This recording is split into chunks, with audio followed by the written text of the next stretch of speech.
It seemed to me that Mencius missed three factors in his discussion, two of which I think seriously weaken his argument. The least important is that it doesn't require Darwinian selection.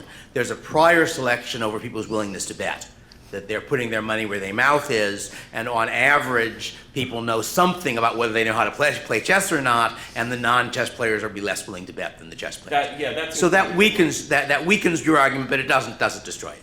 There are two more serious problems. One of them is that there is a reason why y is bigger than x. And that is because the desire to make money is a common motive for enormous numbers of people, whereas any particular outcome is only going to apply to certain people. If you think about your Apple example, which is a wonderful example because it's so bad, that you, I, and everybody else knows what happens if you replace Steve Jobs with a chimpanzee.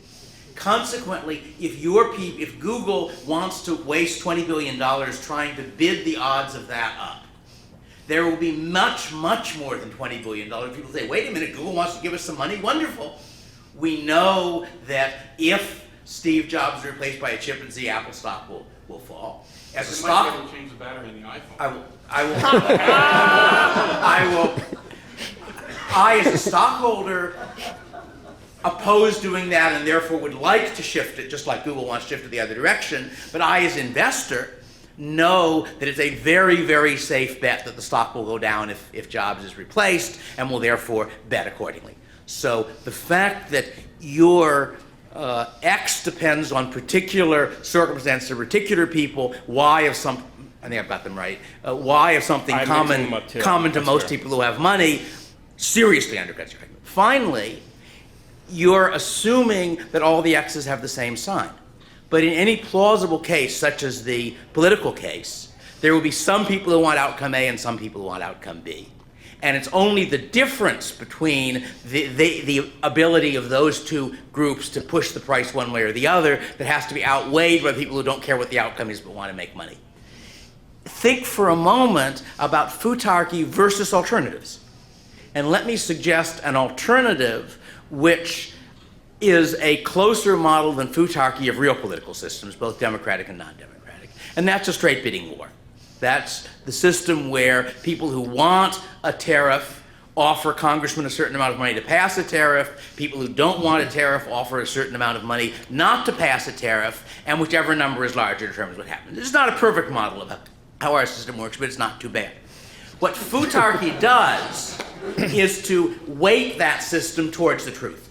Futarchy says if the people who want the tariff are willing to spend more money than people who don't want the tariff, that will only get a tariff if the difference is enough to outweigh all the disinterested bettors who just want to make money. So therefore, futarchy, as opposed to that alternative, pushes you towards more correct decisions, not fewer questions. Thank you.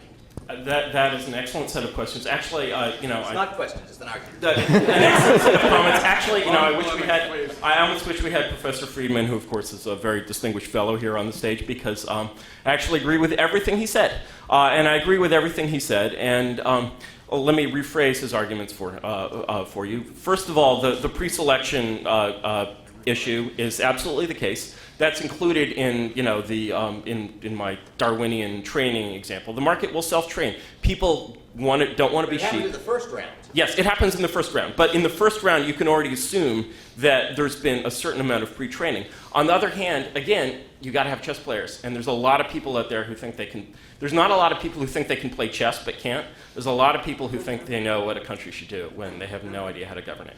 Okay, second point, Steve Jobs and the chimpanzee. That's, you're making my argument for me, because what you're saying is, in this case, in fact, y is bigger than x. I'll give it to you. In this case, y is bigger than x. The idea that y is always bigger than x is, especially in government decisions, I would say a very unwarranted assumption.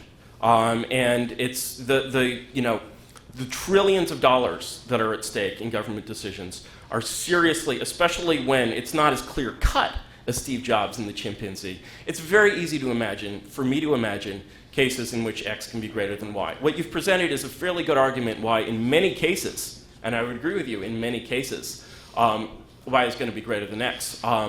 The thing is that when we're looking at government decisions, it's like airplane safety. In many cases, just isn't good enough for me. And if you have a mechanism that is actually formally binding, I don't want to hear like Y is probably bigger than X. I want to hear Y is always bigger than X. So I suspect you're comparing. I suspect you're comparing this to some ideal that you have in mind. But compare this to the real world. See, and this is a point that I should have made earlier, which is really one of the main implicit arguments for futarchy. We see that our government is making very bad decisions on a regular basis for very bad reasons. My solution to that is simple: find the best chess player you can find and give them the job. So, the thing is, when you compare... If I'm making a proposal for a change to the status quo, why do I have to beat some other imagined alternative you have? Why can't I just propose my alternative to the status quo? If you're proposing, my alternative is very simple. I think that government should be run exactly the way companies are. I believe that it should be... How do you select the person to run them? It should be selected by the financial beneficiaries of the sovereign. The sovereign is always going to be extremely profitable. Often you see in government, in wasteful spending, what you're seeing is really disguised profits going to beneficiaries. You're seeing a lot of entitlements that are disguised profits, a lot of overpaying that are disguised profits.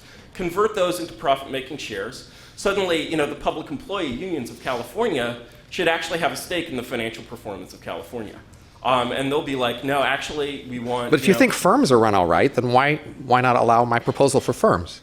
Oh, I'm allowing your proposal for firms. I'm just modifying it to make it work.